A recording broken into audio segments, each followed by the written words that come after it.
Friends, I am Dr. Rati Sharma Dubey. I have done my MD Psychiatry, and today I will be talking about basal ganglia, which is a part of the brain. What is actually basal ganglia? It is group of cell bodies situated beneath the cortex. Okay, so it's a group of cell bodies, gray matter, which is situated beneath the cortex. Now we'll come to parts of basal ganglia.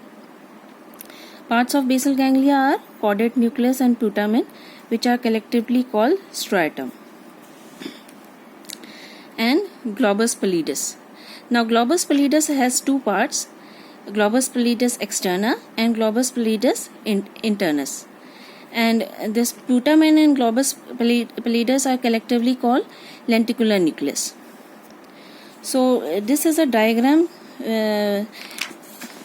Lentiform nucleus. Putamen and globus pallidus are collectively called lentiform nucleus.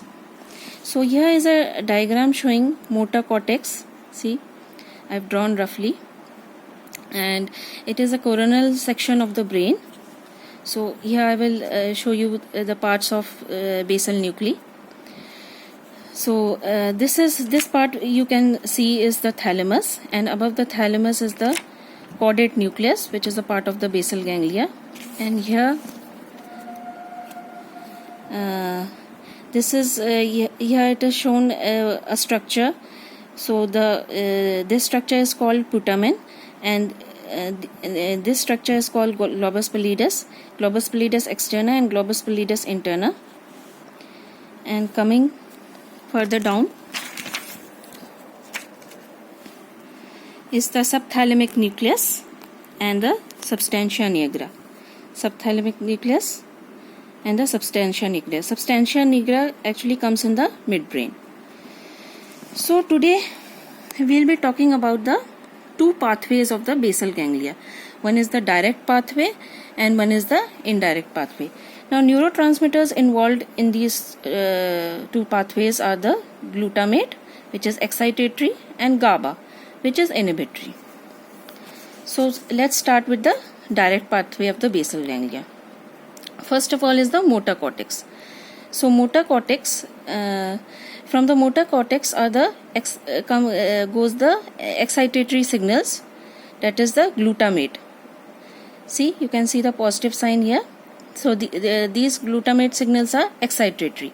They stimulate the striatum, and when striatum is stimulated, that is the caudate nucleus and the putamen, mainly the putamen, there is release of GABA. And GABA, as you know, is inhibitory neurotransmitter. So it inhibits the globus pallidus interna. Okay, this structure, it inhibits the globus pallidus interna.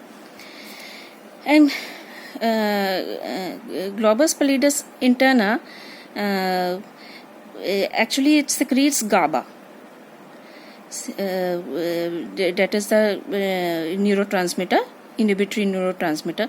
But when it is inhibited, so there will be less of GABA secretion.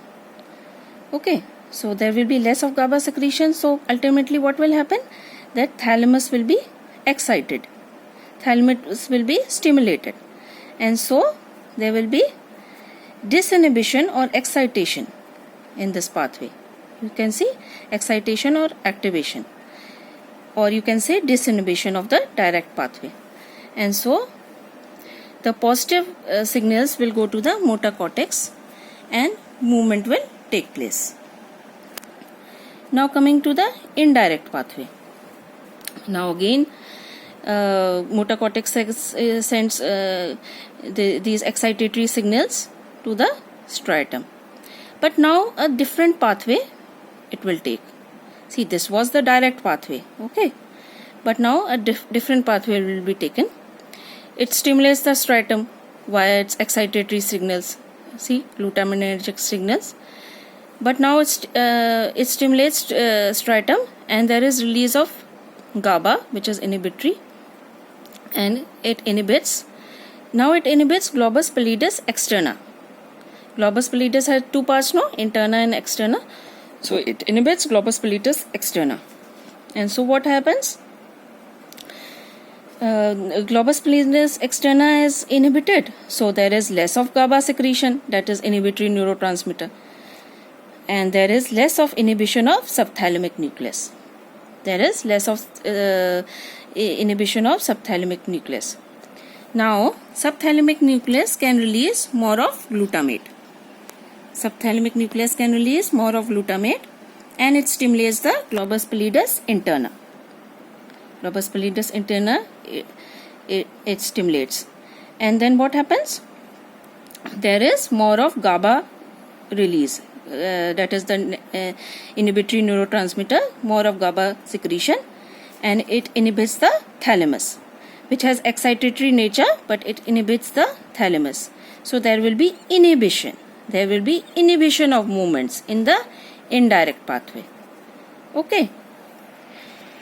Now further, what we will see, that there is an influence of substantia nigra. Substantia nigra, as I told you, that it's a part of the midbrain. So there will be an influence of substantia nigra. Substantia nigra releases dopamine, and there are two types of receptors in the striatum, that is D1 receptors, which are excitatory, and D2 receptors, which are inhibitory. Okay, so we will see the influence of substantia nigra now. Now, from the substantia nigra, dopamine, it binds to the D1 receptors of the striatum, and D1 receptor, as I told you, are excitatory. So what happens? See, we will see.